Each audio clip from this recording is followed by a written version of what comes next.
Now for our story. Kit Meade had spent an uneasy night. Before retiring, she had taken a sedative, trying to escape from the troublesome thoughts of the previous day. Thoughts brought on by her conversation with Paul Cromwell, when he had revealed that he knew the truth about her. Knew how she had deceived him with her promise to divorce Bill Meade and come back to Cromwell. How she had taken Lisa Fenner's baby in the hopes of restoring her marriage to Meade. Then Paul had threatened to expose Kit. In her dreams, Kit kept seeing the accusing faces of Paul and Lisa, Bill and Peggy, her father and Jessie. She tried to run away, but she couldn't. She was held fast by a baby, which clung to her. Then the baby had started to cry. She was trying desperately to stop his crying when she awoke. What? Oh, I was dreaming. Oh, Lord, the baby is crying. Why doesn't that woman keep him quiet? She's so blasted efficient. Oh, well, I'll have to see what's the matter. Miss Thorndyke. Yes, Mrs. Meade? What's wrong with that child? Why is he yelling like that? Nothing's wrong with him. Time for his morning feeding, that's all. He's hungry. Well, why don't you feed him? I'm warming his bottle now. For heaven's sake, then hurry up. If I have to listen to that yowling another minute, I'll scream. You must be unduly nervous, Mrs. Meade. It's only natural for a baby to cry occasionally. Well, natural or not, I can't stand it anymore. It seems to me he's always howling. There. Now his breakfast is all ready. See? That's all he wanted. Don't you ever get cross, Mrs. Meade, when you're hungry? Or when things don't go quite the way you want them? What is this, Miss Thorndyke? A lesson in child psychology? I'm only trying to make you understand that your child is as much an individual as you are, Mrs. Meade. A very normal young human being, with the same capacity for emotional responses that you have yourself. Indeed. And so, if you've ever noticed that you're capable of being unreasonable, you should hardly be surprised if a baby a few months old is sometimes, too. Yes, of course, Miss Thorndyke. I'm sure the baby has very good reason to yell sometimes. I've often thought it must be terribly boring to be an infant. Please forgive my barging in like this. I haven't been sleeping well lately, and I flew off the handle. Why, certainly, Mrs. Meade, I understand. Would you like me to go down and get you a nice hot cup of coffee? I'm sure Lucy has it ready by now. Oh, meanwhile, you can stay here and superintend your young son's feeding. No. No, thank you, Miss Thorndyke. It might make you feel a lot better. To tell the truth, I think you're a little shy with the baby, Mrs. Meade. You shouldn't be. He's the sweetest, best-behaved baby in the world. If only you get to know him. On the contrary, I know him quite as well as I want to. Well, Mrs. Meade, if you'll excuse me, I have some things I must do. Unless there was something you wish to tell me. Nothing else. I think we understand each other now. Yes, I think we do. I was thinking it's such a nice day, I might take the baby into town if it's all right with you. Oh, anything at all. Just so long as he's not making a racket. Oh, you poor motherless little baby. Not motherless, but I almost think you'd be better off if you were.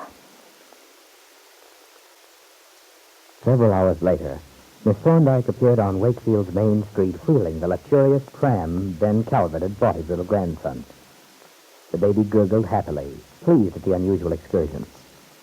They made their way down the street to the courthouse square, where Miss Thorndyke parked the tram in the sun and sat down on a bench. Now she gently moves the buggy back and forth while she looks about her. It's such a pretty little town. It's exactly how I'd expect a small American town to look. The courthouse, the main street with the corner drugstore, the elite cafe, the hotel. Yes, it is a good place to grow up, especially with all the material advantages this youngster has. And yet I feel sorry for him. Poor little tyke. A luxurious big house on 11th Street is more of a prison than a home. It's a cold house. Cold, empty. Well, hello there, fella. You're looking mighty cheerful.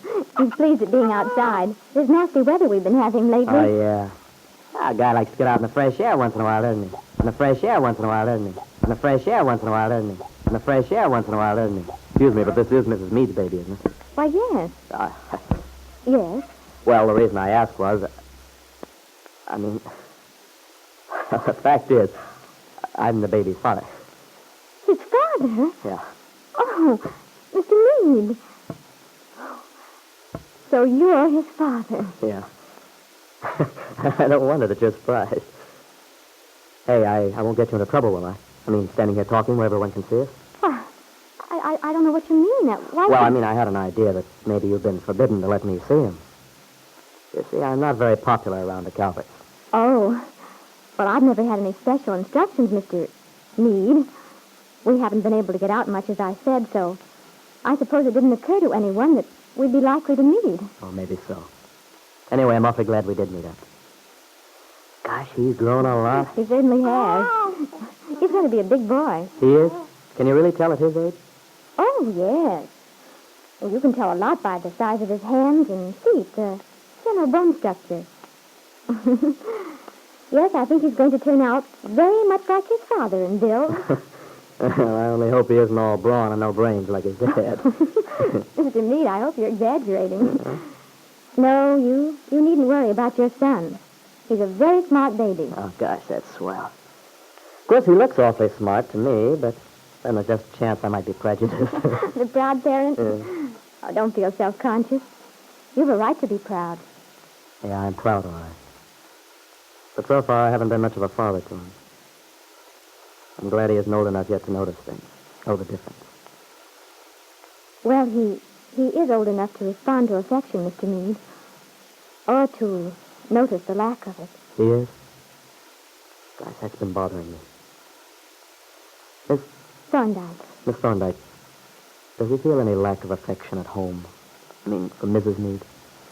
I wish I could answer that without being unethical. Yeah, that's the hitch. I'm sorry. Oh, that's all right. I understand the spot you're in. It's just that I have the kid on my mind so much of the time, and I feel so helpless. His future... Well, Mr. Meade, perhaps I shouldn't say this, but I think that you're right to be worried. I've thought a lot about it myself. You see, you can't help getting attached to a youngster like this when he's in your care. What sort of childhood will he have? What sort of adolescence? The material security, the big house and fancy schools alone don't make happiness. We know that. Yeah. Look at him now, sound asleep. It makes you feel funny knowing how dependent they are, how helpless. Would you like to pick him up, Mr. Meade? You'd be surprised how heavy he is. Oh, but won't I wake him? Oh, it's all right. He's had his real nap. This is just an extra siesta he's taking. Come here, boy. That's right. Oh, support his back with your arm. His little neck is still pretty wobbly. There. Gosh. Hey, he feels a lot different than the first time I held him. But he's still awful small.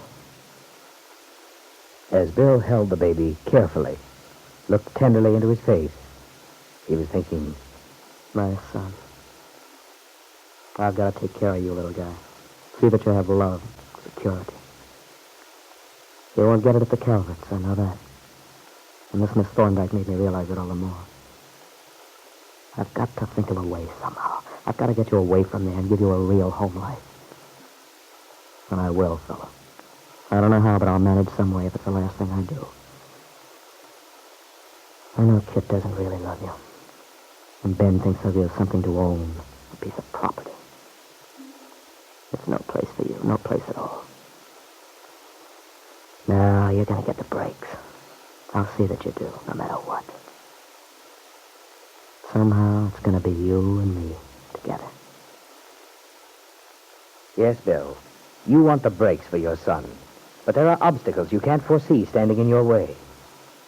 How would you feel, Bill, if you were to learn that the baby boy for whom you feel such paternal affection is not, as you believe, your son, but the son of Lisa Fenner, a woman you've never met?